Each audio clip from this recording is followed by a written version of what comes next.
Wassail. So we're here with all these cards that the pendulum has selected to see if we can get the 13th chapter out. I did a reading yesterday for Mars going retrograde and then Jupiter turning stationary direct, and it was a bit weird energetically. It was kind of talking prophetically about things that I was a bit uncomfortable with, so I'm not sure if I'll post it. There might be part of the message coming out in this. There's the most beautiful shiny green, like a jewel, fly on me. It's funny how we can accept them more when they look pretty. Because I've been oh, I'd really love to show everyone you're so beautiful. Come on. It's so gorgeous. It's on my ankle. So, and if I try and move my ankle into the shot, I'll fall over. So, look, we obviously have the bowl. Now it's on my foot. It's underneath my foot. It's doing some soul work for me. It's back on my ankle. Oh, please, get on here. Go on. Oh, no. Flew away. I tried to get it on that, thinking it'd like a bit of fake sweat. It's back. Doesn't like the stick, though. Doesn't like the wand. So, bells.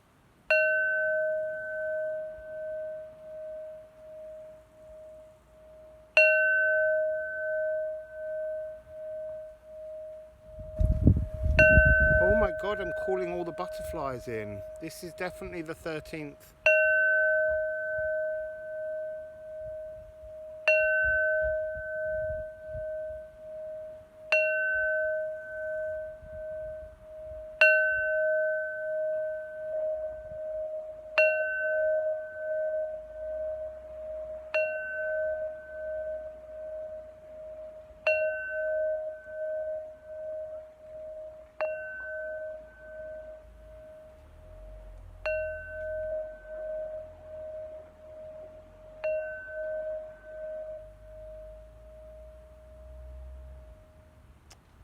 So, 13 lovely bells. As soon as the first bell struck, it was the butterflies literally appeared from another dimension, and they flew just underneath. I don't think you'll have seen them in the camera. So, this 13th chapter, I wonder what it's all about. I'm interested to know. So, let's just remind ourselves of the Galdea magic before we begin. So you're writing down 9 moments from your life in which you felt blissfully happy. And then on the new moon, you need to thank the moon. I mean, I quite often literally humble myself by kowtowing to the moon, because there's something about its magnificence that I want to honour. And so I quite often bow right down. And then you need to say your 9 moments and thank the moon for those 9 moments. And then each day for another 8 days, so that it's 9 times in total, you repeat that message to the moon. And if you can, make it more and more loud and more sung, because it's the magic of frequency will enter your body. You can put a tune to it, you can do it on monotone, you can just declare it from your heart or from your belly. You can laugh it, you can, however you feel the need to bring that energy towards you, that's what you need to do. So I seem to have, oh my god, I seem to have the look what's come as the split. Right, well, you know, this is what this moon is all about. Coming from the child to the Luminous Warrior. I kept thinking, I hope the child or the Luminous Warrior comes out the deck. But to split the cards, ready to rifle them, and let the ancient ones are just underneath. So that's incredible. 7 is the journeying forwards, the old traumatized child. And 32 is 5. It's the change that took place. And 7 and 5 is 12. So this is the point of the 12 chapters you've gone through. We're still waiting for that 13th, which is some kind of ancient wisdom, because that's the one that makes the 13. Oh, look, it's all... I might just as well not bother shuffling the cards. I'm not going to take that one, the hummingbird, but I am going to take the ancient ones because I need to focus on the message from the ancient ones. So this 13th chapter, can we please have a message about the 13th chapter?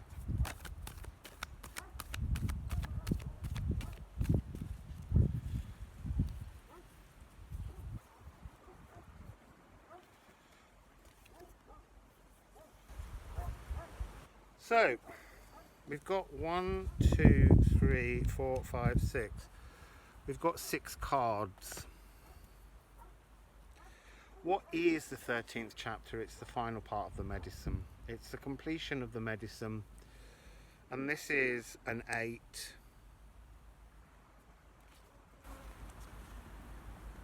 Sorry, I'm just being drawn to the fact that this is the date for most people of this new moon, this 1 and 7, the 17th, just cosmically, numerologically speaking. So the 13th chapter is the medicine. See, there's another little fly, but that one's not so interesting. It wasn't shiny and jewel-like. It wasn't like a magical gift. And the medicine has to be completed. You have to shed those last moments and transform the energy into the blissful energy, and you've got the assistance of the heart of the sky. This is your divine feminine consciousness connecting to the greater source on the other side of the black hole. It's really strange. Today, seeing an image in there. There's a cloth that hangs over a crescent moon. But today, that energy is coming across as your hand reaching up and pulling the energy of the moon inside you, which is really, really wonderful. And it's the Time Master next.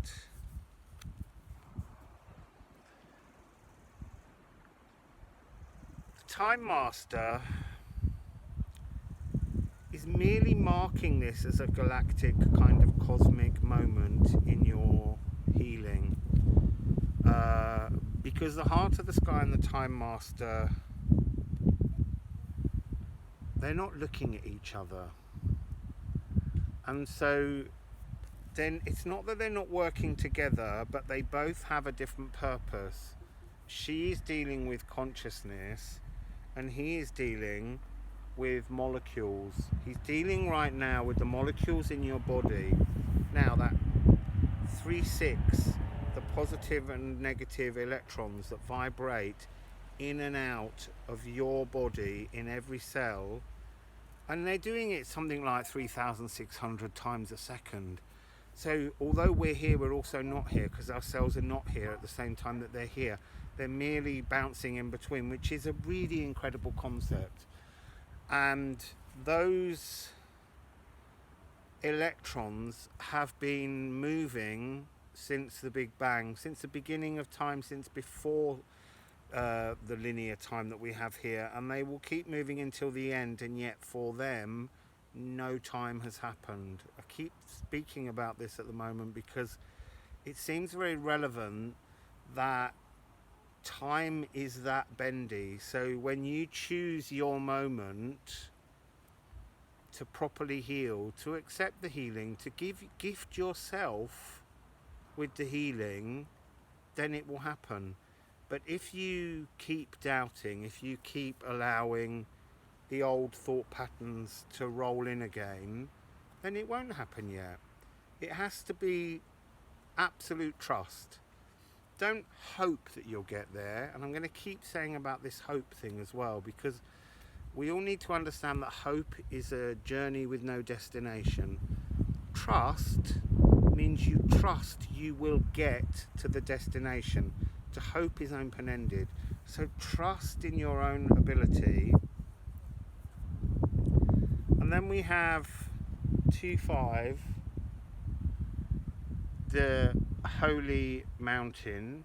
That's what you're trying to reach. Your own holy mountain, your own epiphanal moment where you sit at the top of a mountain and you belly laugh your arse off. Because do you know what? All that trauma and all that work you've done to get you to that sacred mountain is funny. It's got to be funny in the end. Otherwise, I'm not sure you've accepted who this is as opposed to who that was. And then we have the wild woman. Oh, look, the wind's picking up and it's taking cards. Why does the wind always pick up when I come out? It's been still. I need to just get that card under there. Tried to blow away. I'm curious as to what card it was though.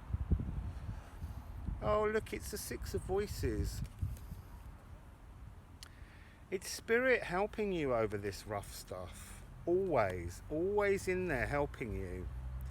And yet we can't always see it. And then we have the wild woman. This is who we become. You know, most people will think we're wild because we're actually going to start seeing the humour and the joy in everything, and that's going to bother people. But she's got her heart in the right place, finally. And she's walking into corn abundance. This is the harvest. This is the moment. This is being so jolly that you literally see all the corn spirits, you see all the pixies, you see all the elementals, because they're all in this card. I always say that. To me, this card is a world abundant with magic. So, that's those. Let's have a little look. Who's next on the list? Oh, there's a poor little wasp got caught under the Mystical Oracle deck, but it's free now. So let's see if Odin has something. We've got Jorgenmandir, which is the giant serpent that wraps itself around the world, and that is all the rivers. I want to say it's all the fresh water. I don't want to say that Jorgenmandir is salt water. He can go in the salt water, but he's not the salt water. He's the fresh water. That's new. So, and we have Bilrost. So, in this card, this is a card of life path. And you need to untangle your life path emotionally, untangle everything, and flow down to the earth. It's a very clear and very simple message, but that's what we're talking about. We're talking about the way in which we were, you know, Jorgenmandir during the age of Asgard was seen as something dangerous and destructive, and yet Jorgenmandir represents emotions. So the problem was that in the age of the raw male, emotions were dangerous and destructive, and and so they had to be demonized, as did Jormungandr. And now we're moving to a stage where the Uberos snake is eating its own tail because it's unwound itself, it's completed that cycle. And this is the rainbow bridge of consciousness coming down, just like the heart of the sky, as the medicine. So, slipping forwards, les chemins de l'Éval. Les chemins de l'Éval.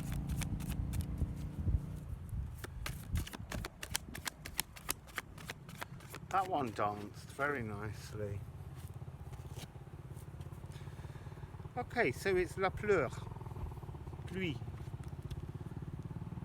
This is that swirling of emotions. We haven't had a bike for ages.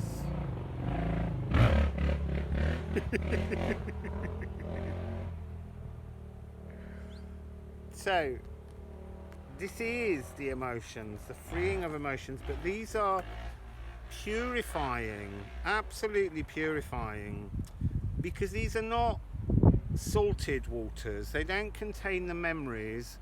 These are purified waters. These are natural springs. This is the flow of source energy that's coming in to cleanse all the water within your body. So let's just see if we have another Chemin de l'Éval to give it its pair. There's one.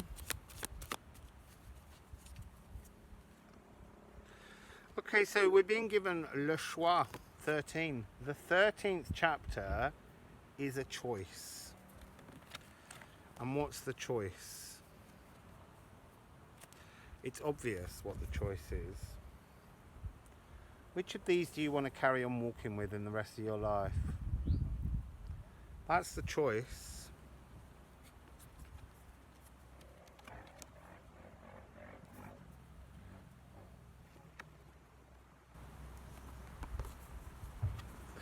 Just needed to hold them up.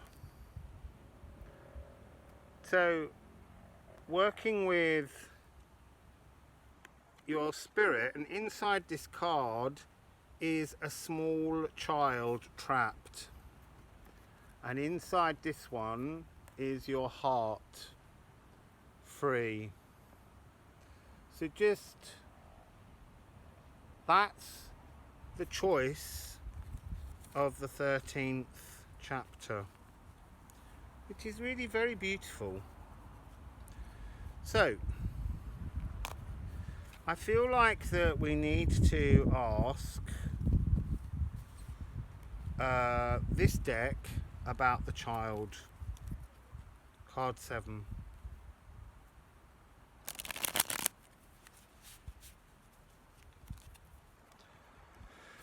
So can you please tell us about the child? Tell us about the child. Tell us about the child. That was a really big pile that fell. I've got one, which is very beautiful. The Hanged Man, which is again card 12. It's that pause before 13, which is transformation, divine feminine, manifestation frequency, death and rebirth. So, come on please, can we have one more card to go with what is this child? Oh, we've got 2 more.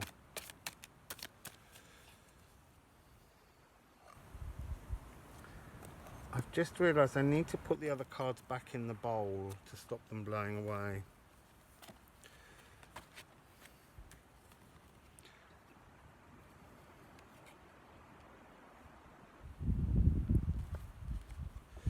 So,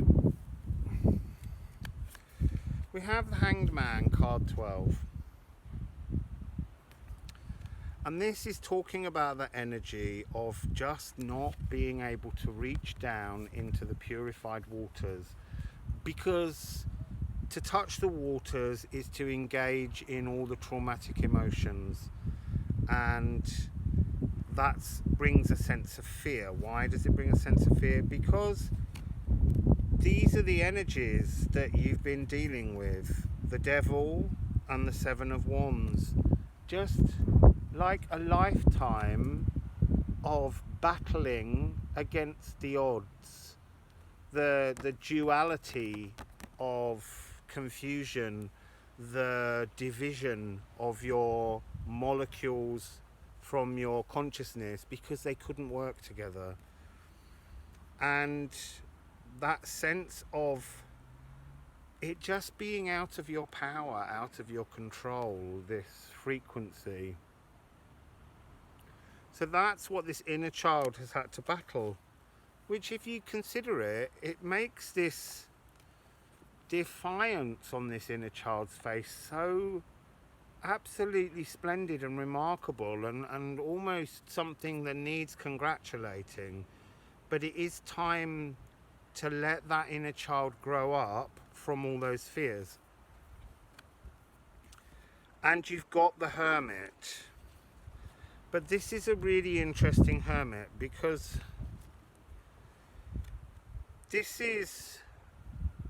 he's looking at this water, this Jogmengandir energy,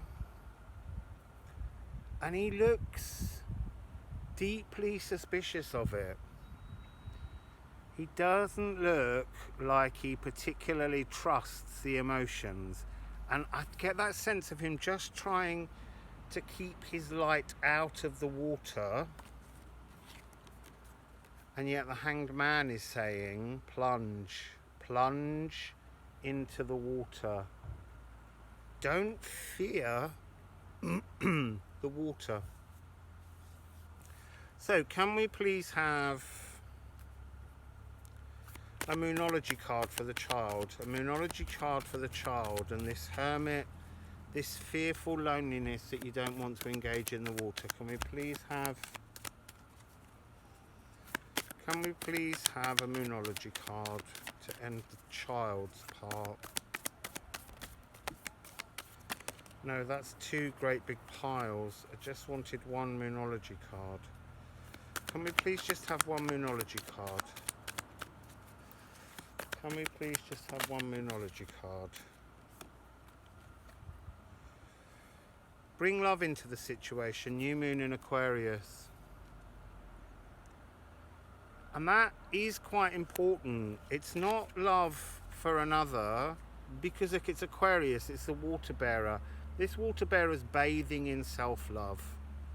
That's what you have to do to bring your Luminous Warrior to the fore. So let's look at this Luminous Warrior that's coming.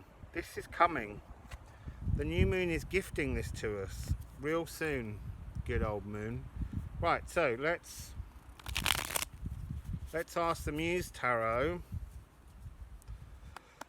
what's coming with this 13th chapter as this warrior. We've got 3 cards. What's coming with this 13th chapter with this Luminous Warrior? So, actually we've got 4 cards and then a 5th. So the first card to show its face is self-love. The 9 of Inspiration is the spiritual warrior, the Luminous Warrior. But look at the beauty of the way in which she is lifted by her own self-acknowledgement. This is incredible power, but you have to do that. You have to access that energy. And then you have the 3 of Voices. And the 3 of Voices is talking about not mourning any longer, not holding this heartache, not crying for all of your things that haven't worked out for you, but celebrating life, pulling down new energy. And then you have the Magician. You are manifesting. Sorry, I'm just looking at something. Yeah, I thought so. I was being told again. 17th of the 9th. The date's so important. This is a supermoon. So you're pulling down your Galdea magic. It's all kicking off for you when you connect with this self-love, and that's giving you the choices to move forward. She just, look, she doesn't know what to pick. She's in such joy. She just doesn't know which one is worth picking. And having that choice, it's so beautiful, because we've now got 20, the awakening, which actually makes another 9. So this is, as you bring down the energy, as you pull down the energy and read your 9 moments. There's 7 of them there. Actually, let me count the fish. 1, 2, 3, 4, 5, 6, 7, 8. There's 8 because there's a pair. And then the 9th is you yourself shining that energy of bliss to your new portal that's falling all around you. Oh, that's so gorgeous. So, can we please have one more card to end for the Luminous Warrior and the 9 Galdea poem lines of bliss? Can we please have a final ending? Oh, there we go. Oh, so beautiful. The energy is gaining momentum. So with each time that you say, with each time you call in this magic, you pull it down, this Galdea magic, you make it a reality. With each time, the energy gains in momentum. So that's 9 times from the new moon, and then you get 5 days before the full moon, which is a full moon in Aries, but it's in Libra, and it's this card that's coming that's making me think it's soon. Your joy and your laughter comes. It's birthing. A win-win outcome is forecast, but by April next year, you will really have this energy completely fixed in your frequency. But it's anchoring on the 1st of October, which is gorgeous. So let's anchor our Luminous Warriors on the 1st of October. Magic Day, it's my birthday. I can't stop saying that. It's exciting. I'm not a great one for birthdays, actually, but I feel like I love myself enough to say I deserve a good birthday. That's part of my Galdea incantation to the moon. So anyway, that's the reading, the 13th chapter, and I'm going to go and put all these together in a document so that you can just follow through the 12 animal signs. Okay, wassail, beautiful people.